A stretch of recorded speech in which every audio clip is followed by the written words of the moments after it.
قدرمنو دوستانو بېشکه چې اولاد د الله تعالی ډېر لوی نعمت وي، خو د چا چې اولاد نه وي او که یو وخته د اولاد نه لرلو غم سړی خفه کوي، نو بل وخته داسې غم هم د برداشت قابل نه وي چې د چا معذوره بچي وي او مور پلار د هغوی د حفاظت لپاره هغوی په زنځیرونو باندې تړلي وي. په سورة الشورى کې الله تعالی فرمایي چې مفهوم یې داسې دی: خاص الله لره د اسمانونو او ځمکې بادشاهي ده. څه چې وغواړي هغه یې پیدا کوي، چاته چې وغواړي جینکۍ ورکوي او چاته چې وغواړي هلکان ورکوي، یا دوی ته هلکان او جینکۍ دواړه ورکوي او چاته چې وغواړي شنډ او شنډه یې ګرځوي. بېشکه هغه ښه عالم او قادر دی. دوستانو که غواړئ چې د ټولې واقعې نه خبر شئ نو دا ویډیو تر اخره خامخا وګورئ. تاسو به په خپل روزمره ژوند کې ډېر داسې خلک لیدلي وي چې په ظاهره یو بد کرداره او بد اخلاقه انسان وي، خو الله پاک ورته دومره مال دولت ورکړی وي او ورسره یې لورګانې او زامن هم ورکړي وي او د هیڅ څیز محتاج نه وي. او دا د الله پاک قدرت دی چې ځینې وخت نیک او با اخلاقه انسانان الله پاک له داسې نعمتونو نه محروم ساتي. داسې خلک به هم تاسو لیدلي وي چې الله پاک ورته ښه ډېر مال او دولت ورکړی وي، نیک او پرهیزګاره به هم وي، د چا حق به هم نه وي خوړلی، د الله پاک د حقوقو او د انسانانو د حقوقو به هم خیال ساتي، خو بیا یې الله پاک په داسې ازمایش کې واچوي چې هغوی ته په کتو سره د انسان زړه خفه شي.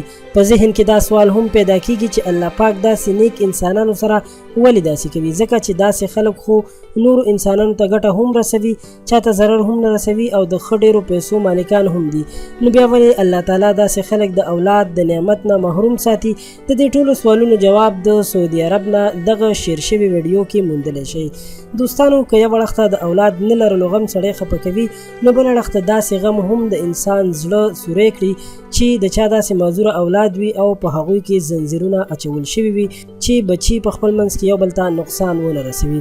رښتیا هم چې دا غم د اولاد د نه لرلو د غم نه هم لوی دی، ځکه چې اولاد هر چاته د ځان نه هم ګران وي او هغه اولاد د مور پلار په مخ کې داسې په تکلیفونو کې مبتلا وي، نو دا درد بیخي د زغملو نه وي. د سعودي عرب د دې مالداره اوسیدونکي 4 لوریانې او 1 زوی دی او ټول همداسې په زنځیرونو تړلي دي، ځکه چې ټول ذهني معذوران دي او هغوی یو بل وهي ټکوي او یو بل ته نقصان رسوي، نو ځکه پلار دغه ټول په زنځیرونو تړلي چې یو بل ته نقصان ونه رسوي. دوستانو رښتیا هم د الله پاک په هر کار کې حکمت وي چې انساني ذهن په هغې باندې نه پوهیږي. همدا دعا وکړو چې الله تعالی دې زموږ نه راضي شي او پاک رب دې موږ له داسې امتحانونو نه وساتي، او څوک چې داسې امتحاناتو کې راګرځي الله تعالی دې ورسره نرمي وکړي او امتحانات دې اسان شي. که ستاسو د زړه همدا دعا وي کمنټ کې راته امین ضرور ولیکئ. کوشش وکړو چې وخت په وخت تاسو ته همداسې سوچ بدلونکي او معلوماتي ویډیوګانې راوړو چې تاسو ترې ګټه واخلئ. خان کلیک چینل در سره خامخا سبسکرایب کړئ. ډېر ژر به په یو بله ویډیو کې تاسو سره مخاطب شم. په لوی الله مسپارم، د الله په امان.